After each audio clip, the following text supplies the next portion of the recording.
Hello, students, respected teachers, and parents. I welcome you all to this online class hosted by CITR in association with ASAP. This session covers certain introductory topics from automobile design course of S5 Diploma in Automobile Engineering. The class will be handled by Sri Sajumar sir, who is working as lecturer in automobile engineering at Government Polytechnic College, Attingen. I welcome you, sir, for handling the class. Handing over to Sajumar sir. Good afternoon, everyone.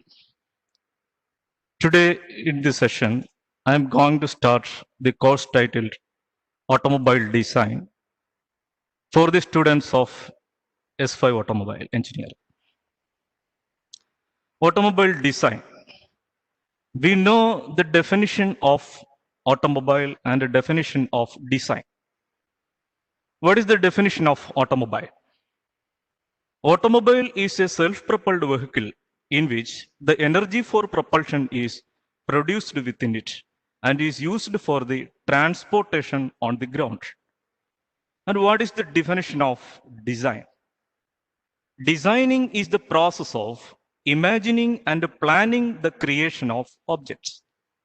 Then we can define the automobile design is the process of imagining and planning the creation of self-propelled vehicles or components of automobile. That means imagining and planning procedures involved in the creation of automobile component is automobile design. The creation of automobile component may be new or better one. Automobile design is a complex process which needs a lot of time and human brain. It contains the streams like engine design, transmission design, chassis component design, electrical and electronic component design, body design, so on and so. That means it is a very vast and very much interesting subject. But in your course, we have to concentrate on the first 2 points, as I have already mentioned, which are engine design and transmission design. That means we have to study the design of engine components like piston, connecting rod, cam, so and so. And we have to study transmission components like bearing, shaft, key, coupling, belted drive, chain drive, clutch, gears, so on and so. Similar to all other courses, this course also contains 4 modules. First module contains introduction, basic link mechanism, that is the basic theory of a machine, bearings and design of shaft. Second module contains keys and coupling, belt drive and chain drive. Third module contains design of clutches, design of piston and design of connecting rod. Fourth module contains design of cam and design of gear. Today we can discuss the first chapter of the first module, that is basic link mechanism.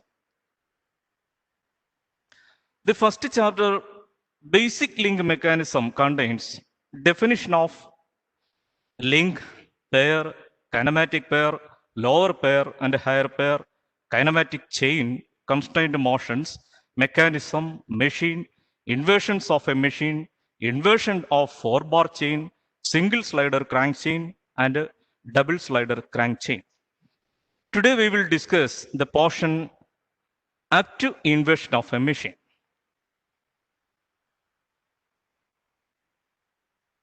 We know the automobile engine with the transmission is a complex machine. To be a good automobile design person, we must have a clear idea on theory of machine. Now we are going to discuss the theory of machine in detail. Consider an automobile engine. It contains a number of parts. Some are moving parts like piston, connecting rod, cam, valve, and timing belt, so and so. Some are stationary parts like engine head, cylinder block, crankshaft casing, oil sump, so and so. That means some part of an automobile engine are moving and some parts are stationary. So some relative motions are there between these parts. And definitely there must be some forces behind these motions. Theory of machine is a branch of science which deals with the study of relative motion between the various parts of the machine and forces which act on them.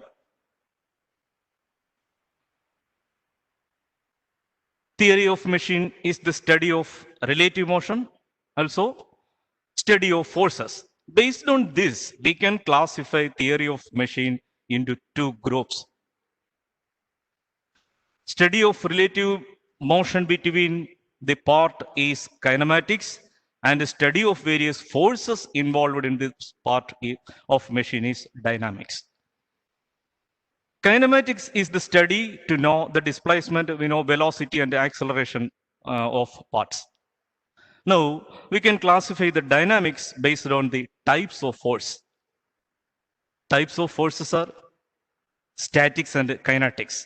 Statics is the branch of theory of machine which deals with various forces when the body is stationary. And kinetics is the branch of theory of machine which deals with various forces when the body is moving. Next, we are going to discuss the definitions of mechanism and machine. For a common person, the mechanism and the machine are same. But for an automobile engineer, the definition of mechanism has its own identity over the definition of machine. Let me start with the definition of a mechanism. To understand the definition of mechanism, first of all, we can go through two types of bodies, namely rigid bodies and restraining bodies. Body means the part of a machine like a piston of an engine. What is the meaning of a rigid body? A rigid body is a body with no deformation when the required force is transmitted.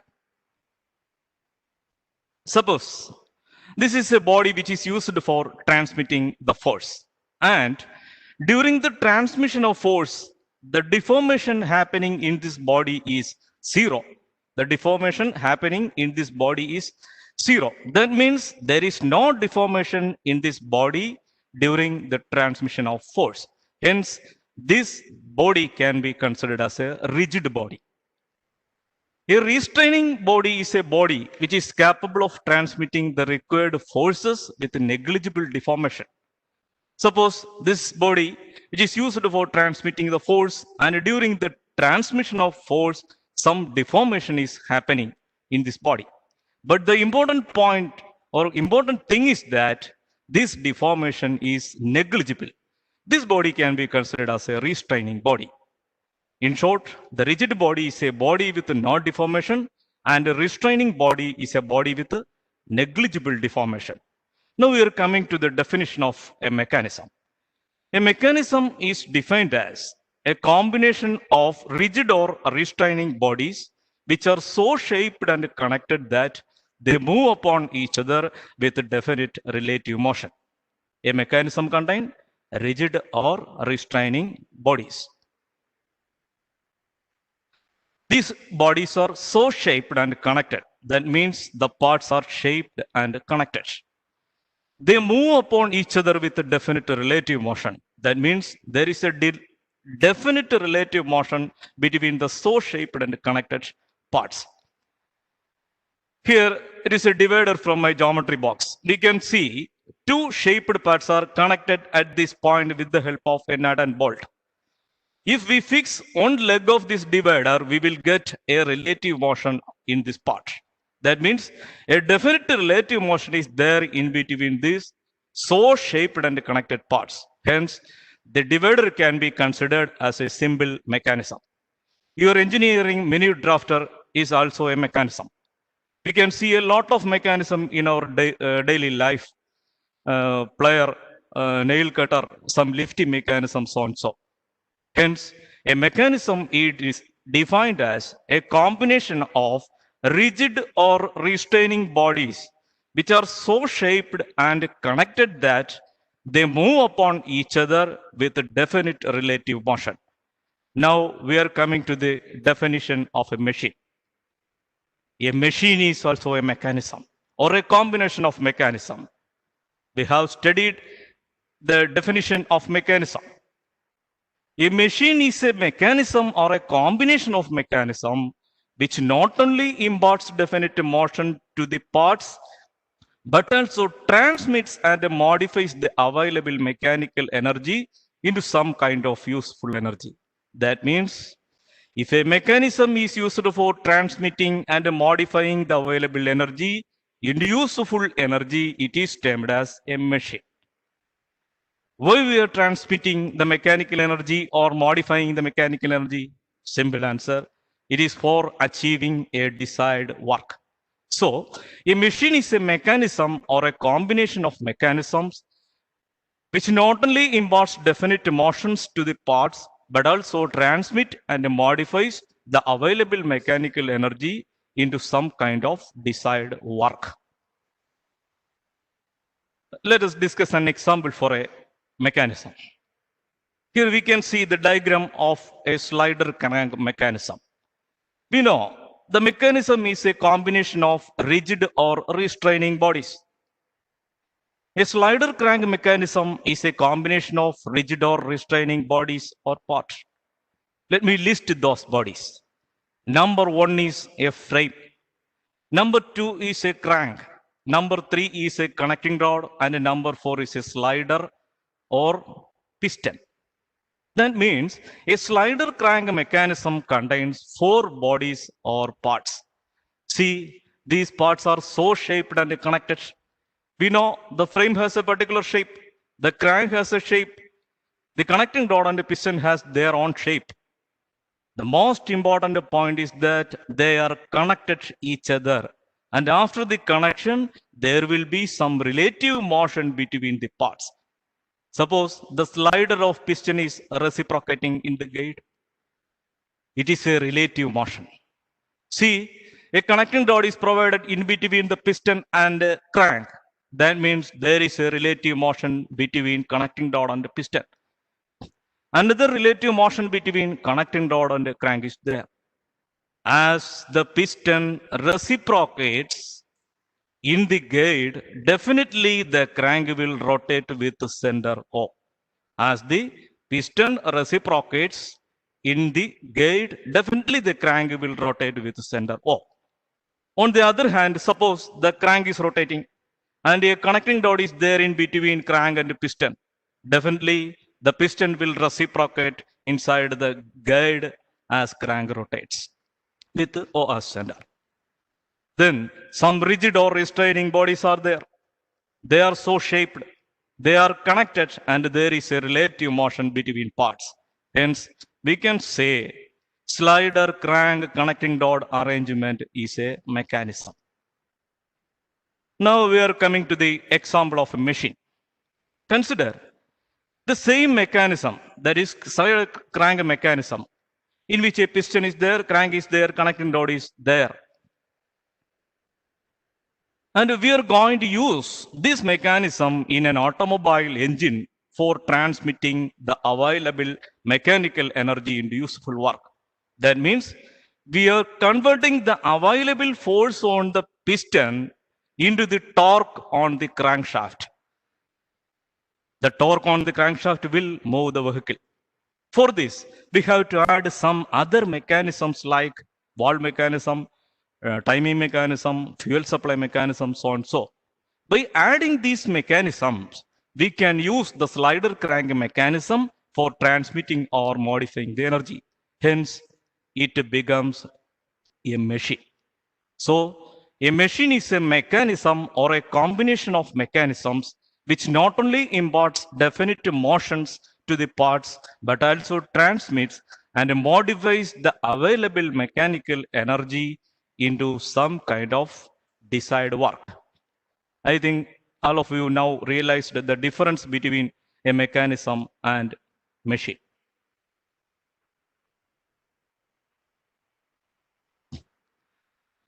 Our next discussion is about the link of mechanism.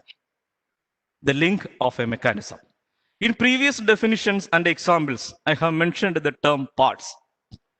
But in theory of machine, the term link is used for representing the part or combination of parts. Now we can go through the definition of a link. A link is defined as a member or a combination of members connecting other members and having motion relative to them. Consider the slider crank mechanism.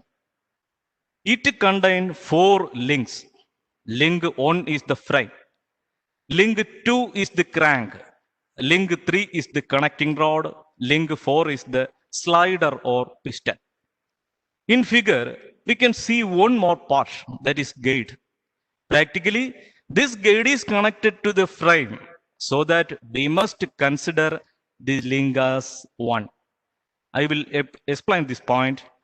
In an engine, the gate is cylinder. We know the engine in an engine, the gate is cylinder, the cylinder block, and the frame is crankcase. And we all know the crankcase and the cylinder block is a single unit, and there is no relative motion between them.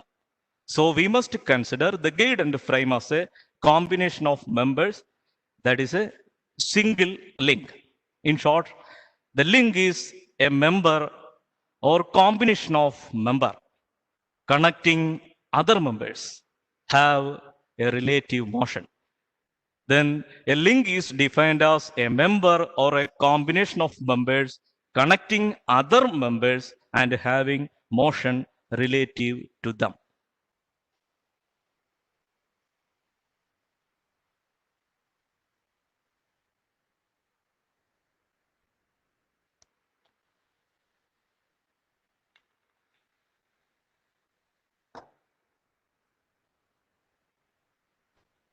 Next session is kinematic pair. What is the meaning of a pair? Generally, a set of two things used together is known as a pair. A set of two things used together is known as pair. And we know the kinematics is the study of motion. Kinematics is the study of motion.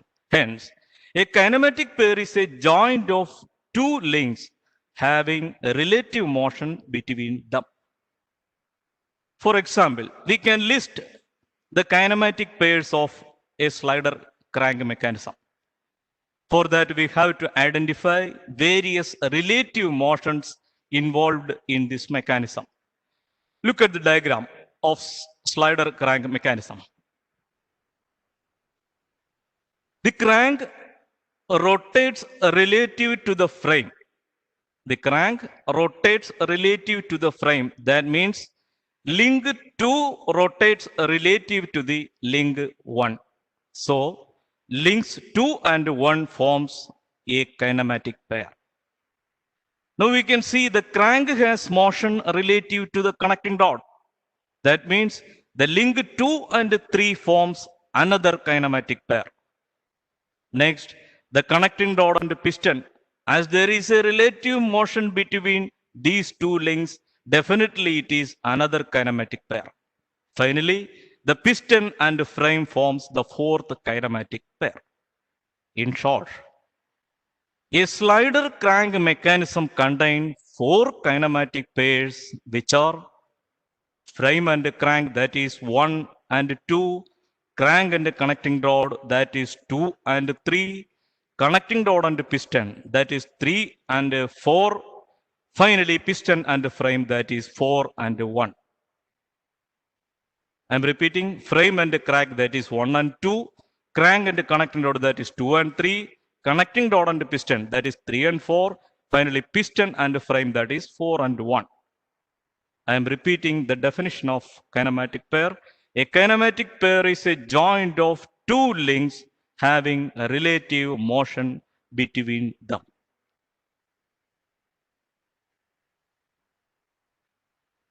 The next session is the classification of kinematic pair. Generally, there are 3 types of classification. First type of classification is based on the nature of contact between the links. Second type of classification is based on the relative motion between the links. Second type of classification, based on the relative motion between the links. And third type of classification is based on the mechanical constraint between the links. First type, according to nature of contact between the link. Second type, according to type of relative motion between the link. Third type, according to nature of mechanical constraint between them. Now, we can discuss the classification one by one. First classification is based on the nature of contact between the links. The contact between the links may be surface contact like this, area contact like this, line contact like this, and point contact like this. Surface contact like this, area contact like this, line contact like this, and point contact like this.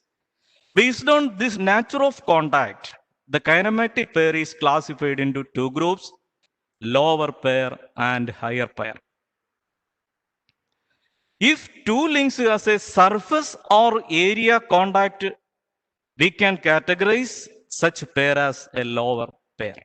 If two links has a surface or area contact, we can categorize such a pair as lower pair. Also, the contact surface of two links must be similar. The contact surface of two links must be similar. Here we can see two examples. First example is a shaft rotating in a bearing. Here the surface of shaft is circular and the surface of the bearing also circular. Hence, a shaft rotating in a bearing is an example of lower pair. The next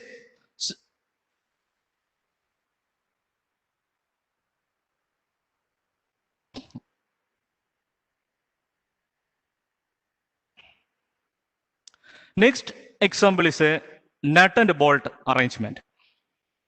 Here the surface of nut is threaded and the surface of bolt which is in contact is also threaded. Hence, a nut and a bolt is another example of lower pair. I am repeating the definition. If two links has a surface or area contact, we can categorize such a pair as lower pair. Now we are coming to the higher pair. If two links has a point or line contact, we can categorize such a pair as higher pair. Here the contact surface of the two links are not similar. See the example. Cam and follower is the first example. Here, a point or line contact is there between the links. A point or line contact is there between the links. And the surface of contact are different.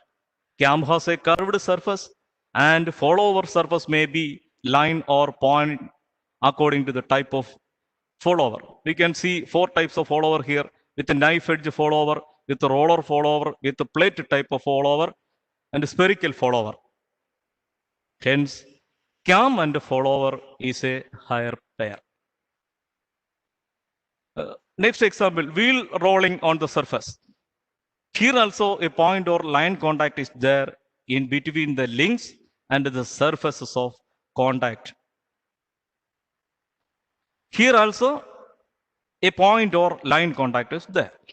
Wheel has a circular surface and a surface in which the wheel rolls is plane.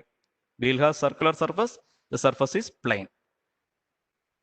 These are the two examples of higher pair. Lower pair examples, shaft rotating bearing, nut turning on a bolt.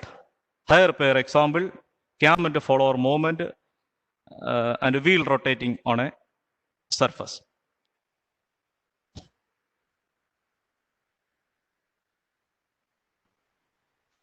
Now we have completed the first type of classification.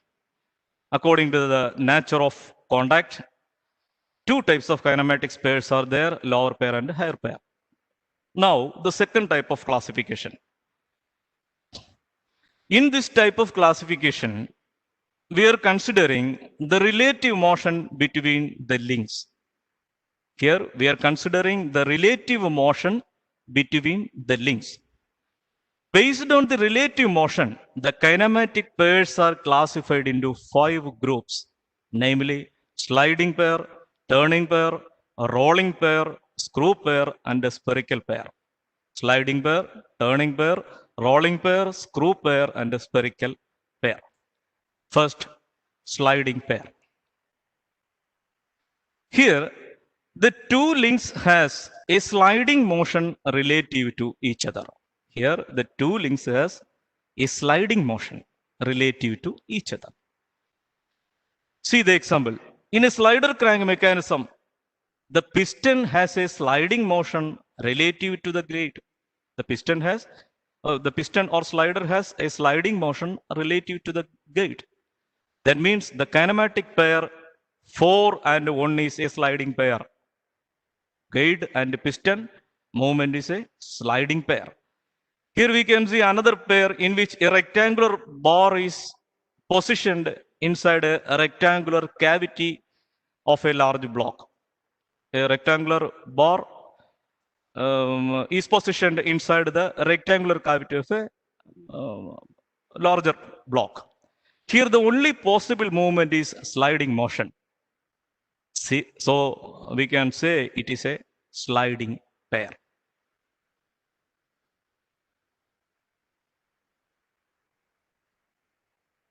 Second type is turning pair. Here, the two links has a turning or a revolving motion. A turning or revolving motion to each other. Consider the example slider crank mechanism. The links frame and a crank. The links frame and a crank forms a turning pair. Links crank and a connecting rod forms another turning pair. Links connecting rod and a piston forms another turning pair.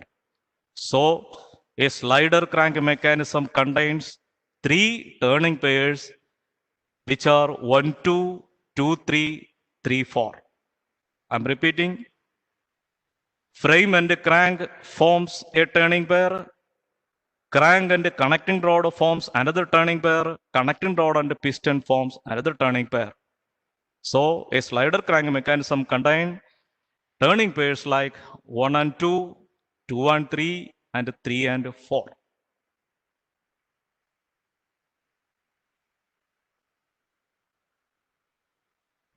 Now, third type of kinematic pair. Third type is rolling pair. Here, one link has rolling motion relative to the other. One link has rolling motion relative to the other. The example is a ball bearing. Ball and bearing forms a rolling pair. Ball and shaft forms another rolling pair. We can see some examples of bearing. And one more example, bearing with shaft. Next classification, fifth type is screw pair. Here, two links have turning motion as well as sliding motion between them. Here, two links have turning motion as well as sliding motion between them. We can see two examples, lead screw of a lathe and a nut and bolt arrangement. Lead screw of a lathe. Here the lead screw has a turning motion relative to the nut. At the same time, there is a sliding motion between them. In case of lead screw, a turning motion is there and a sliding motion is there. That means the screw turns inside the nut. That means the screw turns inside the nut. It also moves in the longitudinal direction. The nut and the bolt is the second example. Here also we can identify two relative motions. That is turning motion and sliding motion. Okay, these type of pairs are known as screw pair. The last in this type of classification is spherical pair. In a spherical pair, one link is in the shape of a sphere. One link is in the shape of a sphere. And this spherical link turns inside the cavity of another fixed link. This spherical link turns inside the cavity of another fixed link. Example of spherical pair is a ball joint. We know ball joints are widely used in automobiles. We know the upper and lower ball joints used in the suspension system of automobile. Okay. Then the spherical pair, one link in the form of a sphere turns inside a fixed link. Now we have completed the second type of classifications.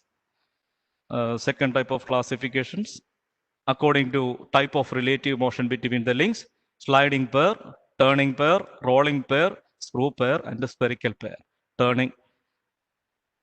Sliding pair, turning pair, rolling pair, screw pair, and spherical pair.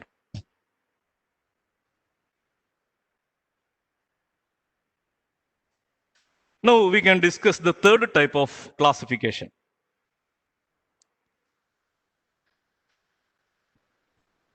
Okay, third type of classification. That is, according to the nature of mechanical constraint. According to the nature of mechanical constraint.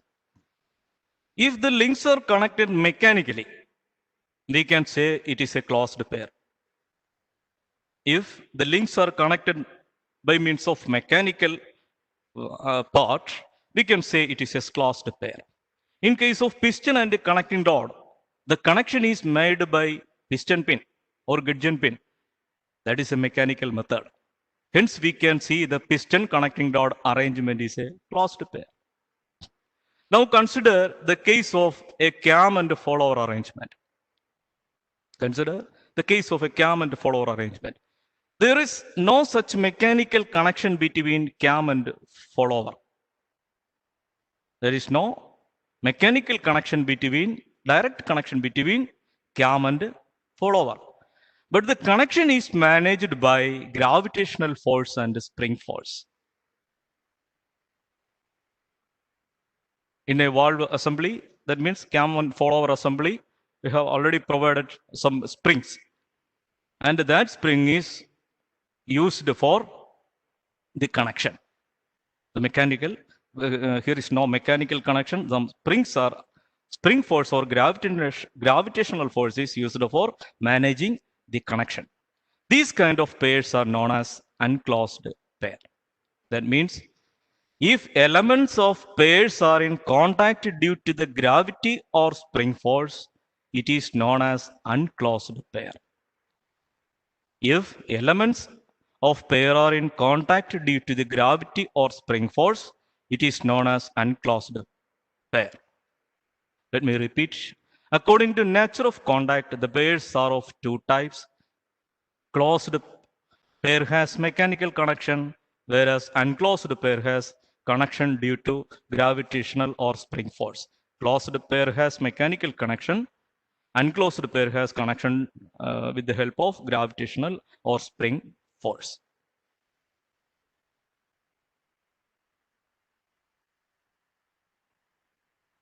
Next session is kinematic chain.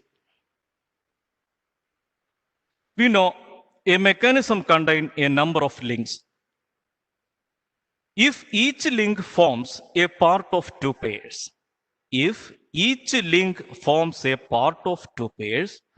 and the motion of each relative to other is definite.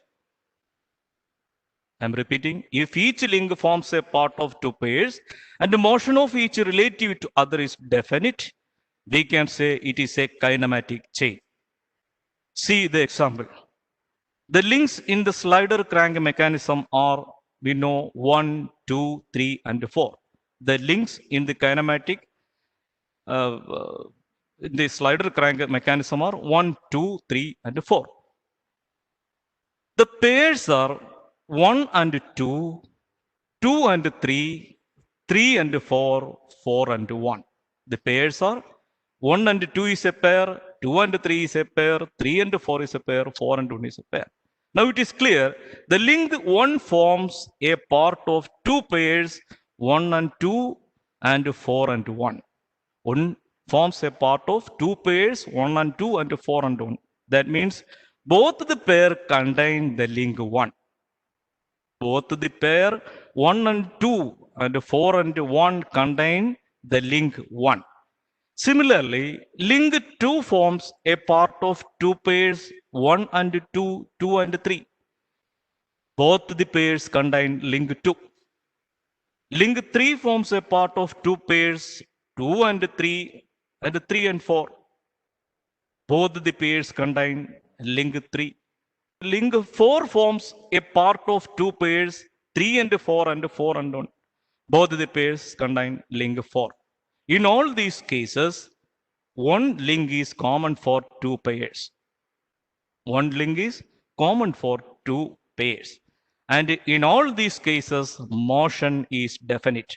Two important points. One link is common for two pairs, and in all these cases, motion is definite.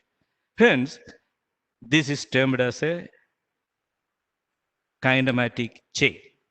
A kinematic chain is defined as the combination of kinematic pairs joined in such a way that each link forms a part of two pairs and the motion of each relative to other is definite. A kinematic chain is defined as the combination of kinematic pairs joined in such a way that each link forms a part of two pairs and the motion of each relative to other is definite.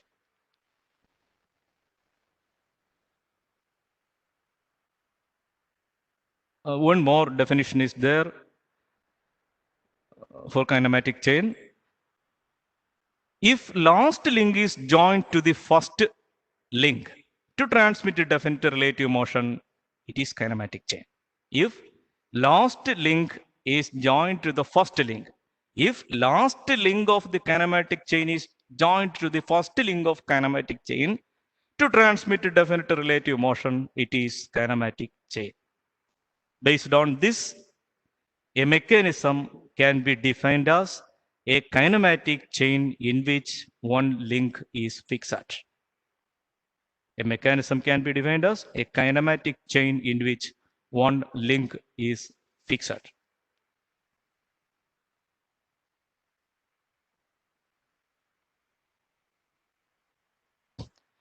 Next discussion is about the constrained motion. In a kinematic pair, we know two links are there. In a kinematic pair, two links are there. If one of the element has only one definite motion relative to other, it is termed as constrained motion.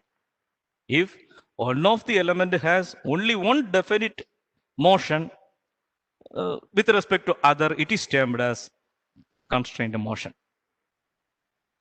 As an example, in case of a piston and cylinder pair, the only one definite motion is the sliding motion of the piston relative to the cylinder.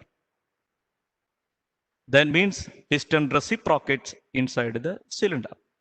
Piston is unable to rotate inside the cylinder due to the connection of connecting dot. Piston is unable to rotate. Hence, the kinematic pair piston and cylinder can be considered as a constrained motion. It will be more clear after the explanation of types of constrained motion. The constrained motions are of three types, namely completely constrained motion, incompletely constrained motion, and successfully constrained motion. The types of constrained motions are completely constrained motion, incompletely constrained motion, and successfully constrained motion. The first one is completely constrained motion.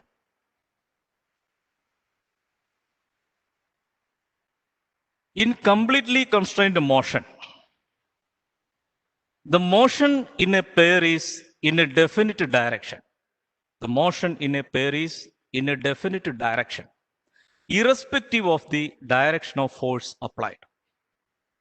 In completely constrained motion, the motion in a pair is in a definite direction, irrespective of the direction of force applied. Whatever may be the direction of force, the relative motion in the pair is definite. In the figure, we can see a square bar in a square hole. a square bar in a square hole. Suppose a force is applying on the square bar. Whatever may be the direction of force, the motion of square bar will be through the square hole. That means in a definite direction. Whatever may be the direction of force, the motion of square bar will be through that particular square hole. That means that obeys a definite direction. Another example is there. A shaft is inserted in the circular hole. A shaft is inserted in a circular hole. And two collars are also provided at the ends as shown. Collar, we know it is a mechanical stop. The only one definite motion available in this pair is rotating motion of shaft. Its linear motion is opposed by the collar fixed at the end. Hence, it is a completely constrained motion. If the motion in a pair is in a definite direction, irrespective of the direction of force, it is termed as completely constrained motion.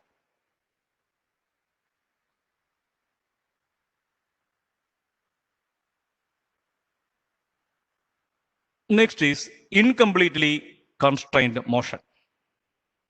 Here, the motion in pair can take place in more than one direction. Here, the motion in pair can take place in more than one direction.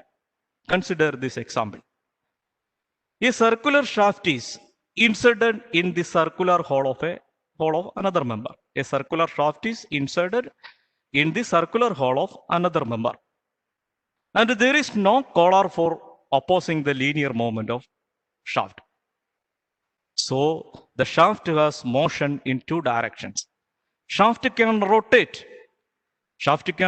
in the hole. At the same time, it can slide in the hole. Shaft can rotate in the hole.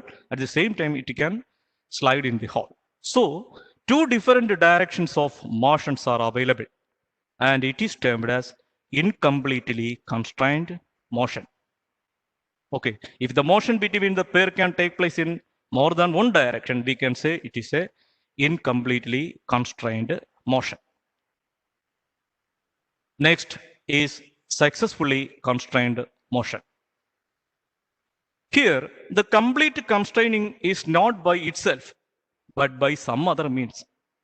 The constraining process is not by itself, but by some other means. The definition is that the motion between a pair is known as a successfully constrained motion if the motion between the pair is not completely constrained by itself, but by some other means. Consider the example, footstep bearing with a shaft. The shaft may rotate in the bearing. At the same time, it can move upward. The shaft may rotate in the bearing. At the same time, it can move upward. As it contains two definite motions, it is basically an incompletely constrained motion. But suppose we have added the shaft,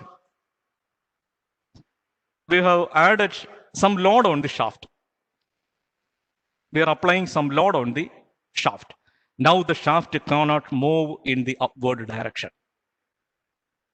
This means that by applying a load on the shaft, the motion of the pair becomes completely constrained motion. By applying a load on the shaft, the motion of the pair becomes completely constrained motion.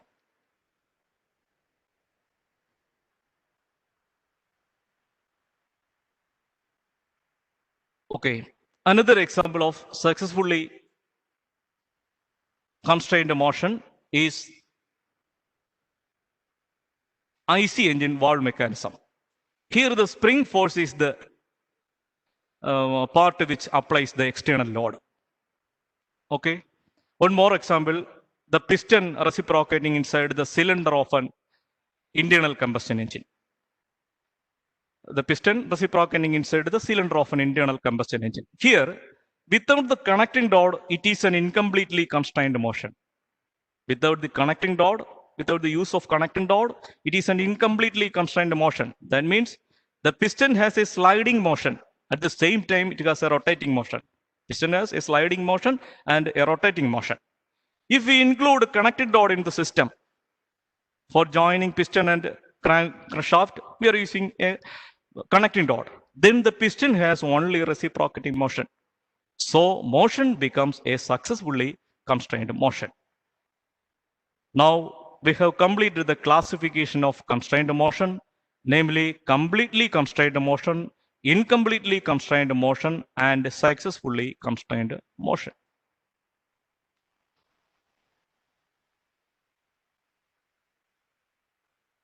The last session to be discussed in this class is inversion of a mechanism. We have studied the definition of mechanism. Mechanism is a kinematic chain in which one link is fixed. Mechanism is a kinematic chain in which one link is fixed. That means by fixing one link of a kinematic chain, we will get a mixed mechanism. That means by fixing one kinematic chain, we will get a mechanism. And we can fix any one of the link at a time. We can fix any one of the link at a time. By fixing link one by one, we will get different mechanism. We can fix any one of the link at a time. That means fixing link one by one, we will get different mechanisms. This method of obtaining different mechanisms by fixing different lengths of the same kinematic chain is known as the inversion of a mechanism. The method of obtaining different mechanisms by fixing different lengths of the same kinematic chain is known as the inversion of a mechanism. This is an important definition. See the figure. If we can see the links 1, 2, 3, and 4. 1, 2, 3, and 4. It's a 4-bar chain. If we fix the link 1, we will get a mechanism, say A. If we fix the link 2, we will get another mechanism, say B. It can be named as B. If we fix the link 3, we will get another mechanism, say C. And finally, if we fix the link 4, we will get another mechanism, say D. Hence, the process of obtaining different mechanism by fixing different link of the same kinematic chain is known as inversion. I'm repeating, the links are 1, 2, 3, and 4. If we fix the link 1, we will get a mechanism. If we fix the link 2, we will get another mechanism. If we fix 3, we will get another mechanism. And finally, if we fix 4, we will get another mechanism. That means the process of obtaining different mechanism by fixing different link of the same kinematic chain is known as inversion. And these are the basics of theory of machine, and different type of kinematic chains and their inversions will be discussed in the next web class. First one is define mechanism. Second, define machine. 3, define link. 4, define kinematic pair. 5, explain the type of kinematic pairs according to nature of contact. Then explain type of kinematic pair according to relative motion. Explain type of kinematic pair according to mechanical constraint. Define kinematic chain.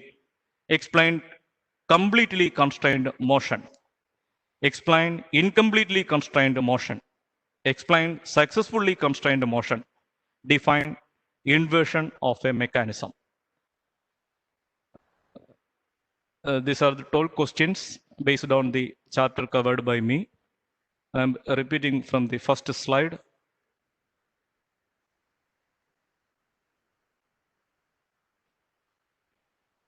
we have completed the study of basic link mechanism, definitions of link, definition of pair, definition of kinematic pair, definition of lower pair, definition of higher pair, definition of kinematic chain and its explanation, explanation of constrained motion and a different explanation of different types of constrained motions, explanation of mechanism, explanation of meshing, explanation of inversion of a machine. Mechanism and machine. Mechanism, a combination of rigid or restraining bodies which are so shaped and connected that they move upon each other with a definite relative motion. Machine is a mechanism or a combination of mechanism which not only impart a definite motion to the part but also transmit and modifies the available mechanical energy into some kind of usable energy or desired work. Examples: reciprocating engine, slider crank mechanism. Link, definition of link. Links of a slider crank mechanism. Then definition of kinematic pair. Kinematic pairs are, in this example, 1 and 2, 2 and 3, 3 and 4, 4 and 1 are kinematic pairs. Classification of kinematic pair according to nature of contact, according to type of relative motion, according to nature of mechanical constraint. Then explanation of classification: lower pair, higher pair, sliding pair, turning pair, rolling pair, screw pair, spherical pair, closed pair, unclosed pair. Then the explanation of kinematic chain. Constrained motion, different types of constrained motions: completely constrained motion, incompletely constrained motion, successfully constrained motion. Then inversion of a mechanism. Then work.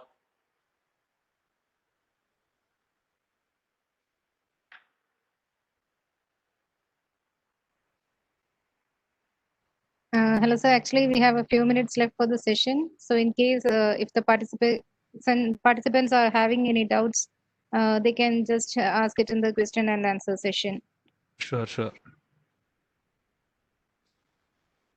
So far, no one has raised any doubts. So if you have any. Dear students, if you have any doubt, please comment. Okay, thank you. Okay, sir. So thank you for the session. Okay, thank you.